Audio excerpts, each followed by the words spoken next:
Hello বন্ধুরা, আশা করি সকলে ভালো আছেন। প্রায় 400 গ্রাম মতো বাটা মাছ, তার মধ্যে দিয়ে দিলাম হাফ টেবিল চামচ মতো লবণ আর হাফ টেবিল চামচ হলুদের গুঁড়ো। মাছের গায়ে হলুদ আর লবণটা খুব ভালো করে মাখিয়ে নেব। এবার মাখানো হয়ে গেছে, এটাকে সরিয়ে রাখছি। কতগুলো লাউয়ের ডগা নিয়ে নিয়েছি, সরু সরু কুকড়ানো ডাঁটাগুলো আমি কেটে বাদ দিয়ে দিচ্ছি। আর পাতাগুলোকে কাঁচি দিয়ে কুচি কুচি করে কেটে নিচ্ছি। লাউ পাতা দিয়ে মাছের রেসিপি আজকে করব, অসম্ভব টেস্টি হয়।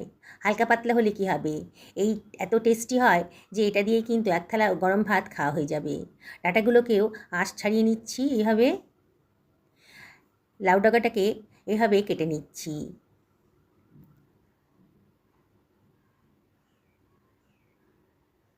কাটা হয়ে গেছে। এবার খানিকটা গরম জল নিয়ে নিয়েছি। লাউ ডাঁটার মধ্যে কিন্তু অনেক পোকামাকড় থাকে, মাকড়সার জাল থাকে, তাই এগুলোকে গরম জলে খানিকক্ষণ ভিজিয়ে রাখবো। তাহলে পোকামাকড়গুলো নষ্ট হয়ে যাবে, জামটা নষ্ট হয়ে যাবে। এই গরম জলের ভেতর দিয়ে দিলাম 1 টেবিল চামচ মতো লবণ, দিয়ে ভালো করে এগুলোকে ভিজিয়ে নিচ্ছি গরম জলের ভিতরে। মিনিট 10 এইভাবে রেখে দেবো। দুখানা মাঝি সাইজের আলু নিয়ে নিয়েছি। আলুটাকে আগে থেকে ধুয়ে পরিষ্কার করে নিয়েছি। আলুর খোসাটাও কেটে বাদ দিয়ে দেবো। আর আলুগুলোকে পাতলা পাতলা করে লম্বা লম্বা করে কেটে নিচ্ছি। সরিয়ে রাখলাম। একটা মশলা বানিয়ে নেব। মিক্সার গ্রাইন্ডারের ভেতর 1 টেবিল চামচ মতো গোটা জিরে, 1 টেবিল চামচ মতন গোটা ধনে, 1 টেবিল চামচ মতো কালো সর্ষে দিয়ে দিলাম। আর এর ভেতরে দিয়ে দিচ্ছি 1 টেবিল চামচ মতো পোস্তদানা। অসম্ভব টেস্টি হবে রান্নাটা। আর হাফ টেবিল চামচ মতো লবণও দিয়ে দিলাম। অল্প মশলা তো, লবণ দিয়ে গ্রাইন্ড করবেন, তাহলে সুন্দরভাবে গ্রাইন্ডটা হয়ে যাবে। দেখুন কত সুন্দরভাবে গ্রাইন্ড হয়ে গেছে। আপনার ইচ্ছা করলে এটা শিলপাটাতেও বেটে নিতে পারেন। এর ভেতরে দিয়ে দিচ্ছি 1 ইঞ্চি পরিমাণ আদা কুচি, কতগুলো কাঁচা লঙ্কা দিয়ে দিলাম, একটা টমেটোকে কুচি করে কেটে রেখেছিলাম দিয়ে দিলাম, 2 টেবিল চামচ মতো জলও এর ভেতরে দিয়ে দিচ্ছি। আবারও গ্রাইন্ড করে নেব। দেখুন কত সুন্দর একটা স্মুথ পেস্ট তৈরি হয়ে গেছে। একটা কড়াই গরম করতে দিয়ে দিয়েছি। এর ভেতরে দিয়ে দিচ্ছি 2 টেবিল পরিমাণ সর্ষের তেল। আজকে সর্ষের তেল দিয়ে রান্নাটা করব। তেলটা যখন বেশ গরম হয়ে গেছে তখন আমি ম্যারিনেট করা মাছগুলো এর ভেতর দিয়ে দেবো।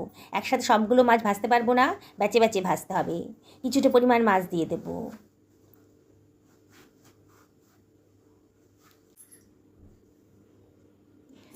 মাছগুলোকে একটু উল্টে পাল্টে ভালো করে ভেজে নেব। বেশি নাড়বেন না, তাহলে মাছগুলো কিন্তু ভেঙে যেতে পারে। প্রথম ব্যাচের মাছগুলোকে বেশ কড়া করে ভেজে তুলে রাখলাম। পরের ব্যাচের মাছগুলোকে একইভাবে আমরা ভেজে নেব।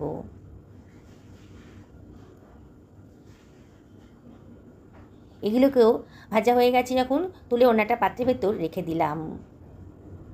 কড়াইতে ওই তেলের ভেতরে আমি দিয়ে দিচ্ছি কেটে রাখা আলুটা।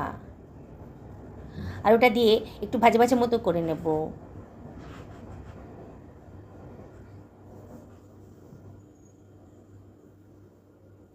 এর ভেতর দিয়ে দিলাম হাফ টেবিল চামচ মতো লবণ আর হাফ টেবিল চামচ মতন হলুদের গুঁড়ো, দিয়ে সব কিছু খুব ভালো করে মিশিয়ে নিচ্ছি। আলুটা যখন বেশ কালার এসে গেছে একটা সুন্দর, তখন আমি লাউ ডগাগুলোকে গরম জল থেকে তুলে আবারও ভালো করে দুবার ধুয়ে নিয়ে আবারও জল ঝরিয়ে এই পাত্রের ভেতর দিয়ে দিলাম, মানে কড়াইতে দিয়ে দিলাম। দিয়ে সব কিছু আবারও ভালো করে মিশিয়ে নিচ্ছি। এইভাবে রান্না করবেন, তাহলে লাউ ডাগার মধ্যে যে নোংরাগুলো থাকে সেগুলো নষ্ট হয়ে যাবে। সব কিছু খুব ভালো করে মিশিয়ে নিচ্ছি, তাই সেই ফ্লেমটা হাইতেই রেখেছি।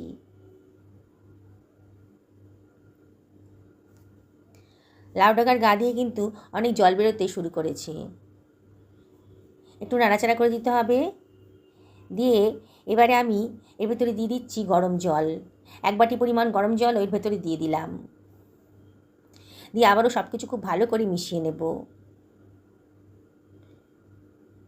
আলু আর লাউ ডাঁটাটা একেবারেই একসাথে সেদ্ধ হয়ে যাবে। ঢাকা দিয়ে মিনিট 10 জন্য রেখে দিলাম। এবারে আর একটা কড়াইতে আমি 1 টেবিল চামচ মতো সর্ষের তেল দিয়ে দিয়েছি। তেলটা গরম হয়ে গেছে যখন, হাফ টেবিল চামচ মতো গোটা জিরে দিলাম। আর গ্রাইন্ড করে রাখা মশলার পেস্টটাও দিয়ে দিলাম। গ্রাইন্ডারটা ধুয়ে অল্প জলও এর ভেতরে দিয়ে দিচ্ছি। দিয়ে সব কিছু খুব ভালো করে মিশিয়ে নিলাম। মশলাটা খুব ভালো করে কষিয়ে নিতে হবে। কতগুলো তেজপাতাও দিয়ে দিলাম, শুকনো একটা গন্ধ বেরোবে। আর দিয়ে দিচ্ছি 1/4 চামচ মতো হলুদের গুঁড়ো। মাঝে মাঝে একটু নাড়াচাড়া করে দিতে হবে, যাতে মশলাটা পুড়ে না যায়। মশলাটা খুব ভালো করে কষিয়ে নিতে হবে। মশলাটা খুব ভালো করে কষানো হয়ে গেছে, এবার এটাকে আমি সরিয়ে রাখছি। প্রায় 10 মিনিট হয়ে গেছে, আমি লাউ ডাগা আর আলুটাকে সেদ্ধ করতে দিয়েছিলাম। দেখুন, ঢাকাটা তুলে দিয়েছি, এবারও একটু নাড়াচাড়া করে দিচ্ছি। এবার অন্য একটা কড়াইতে যে মশলাটা আমি ফ্রাই করে রেখেছিলাম, সেই মশলাটা এর ভেতরে দিয়ে দিচ্ছি। মশলার সাথে ভালো মিশে গিয়ে লাউ ডাগা আর আলুটা খুব ভালো টেস্ট আসবে, আর সেদ্ধটাও ভালো মতন হয়ে যাবে। সব কিছু আবারও খুব ভালো করে মিশিয়ে দিলাম। এবারে ঢাকা দিয়ে আরও মিনিট 5 লো ফ্লেমে রান্না করে নেব। মাঝে মাঝে কিন্তু ঢাকাটা তুলে একটু নাড়াচাড়া করে দেবেন।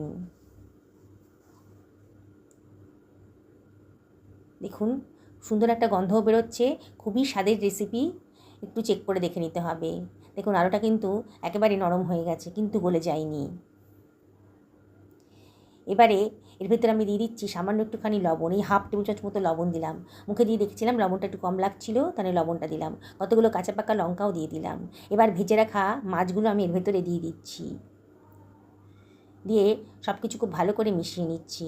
খুব আলতো হাতে করতে হবে, তাড়াহুড়ো করলে কিন্তু মাছগুলো সব ভেঙে যাবে, তখন আর খেতে ভালো লাগবে না। মাছগুলো ঝোলের ভেতরে ডুবিয়ে দিলাম। খানিকটা ধনেপাতা কুচি ওপর থেকে দিয়ে দিলাম। এবার ঢাকা দিয়ে 3 থেকে 4 মিনিট লো ফ্লেমে রান্না করে নেব। 3 মিনিট বাদে দেখুন, আমার রান্নাটা কিন্তু কমপ্লিট হয়ে গেছে। একটু আলতো হাতে নাড়াচাড়া করে দিচ্ছি। অসম্ভব টেস্টি রেসিপিটা একবার যদি না খান, তাহলে কিন্তু বুঝতে পারবেন না এর স্বাদ। এতটাই টেস্টি হয়েছে। আমি একটা সার্ভিং প্লেটে এগুলোকে সার্ভ করে দিচ্ছি। যেসব বন্ধুরা আমার চ্যানেলে আজকে নতুন, তাদেরকে রিকোয়েস্ট করব আমার চ্যানেলটা সাবস্ক্রাইব করার জন্যে। পাশে থাকা বেল আইকনটা অবশ্যই ক্লিক করে দেবেন, তাহলে আমার রান্নার নোটিফিকেশানটা আপনারা চটজলদি পেয়ে যাবেন। যেসব বন্ধুরা ফেসবুক থেকে দেখছেন রেসিপিটা, তাদেরকে আমি রিকোয়েস্ট করবো আমার পেজটা ফলো করার জন্যে। আর পুরনো বন্ধুদেরকে অনেক ধন্যবাদ। তাও আপনাদেরকে রিকোয়েস্ট করব, রেসিপিটি যদি ভালো লাগে তাহলে লাইক করবেন, শেয়ার করবেন, আর অবশ্যই কমেন্ট করে জানাবেন যে আপনাদের কীরকম লাগছে। এই হালকা পাতলা ঝোল দিয়ে 1 প্লেট গরম ভাত কিন্তু খুব তৃপ্তি করে খাবেন আপনারা, এটা আমি গ্যারেন্টি দিয়ে বলতে পারি। দেখছেন তো কতটা সুন্দর দেখতে হয়েছে, আর কত অল্প খরচের ভিতর পুষ্টিকর এই রেসিপিটা অবশ্যই বাড়িতে একদিন বানিয়ে ফেলুন, এটাই আমি আপনাদের কাছে রিকোয়েস্ট করব।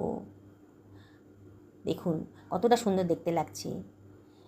সকলে ভালো থাকুন এই কামনা করি ভিডিওটা এখানে শেষ করলাম। নমস্কার নেবেন।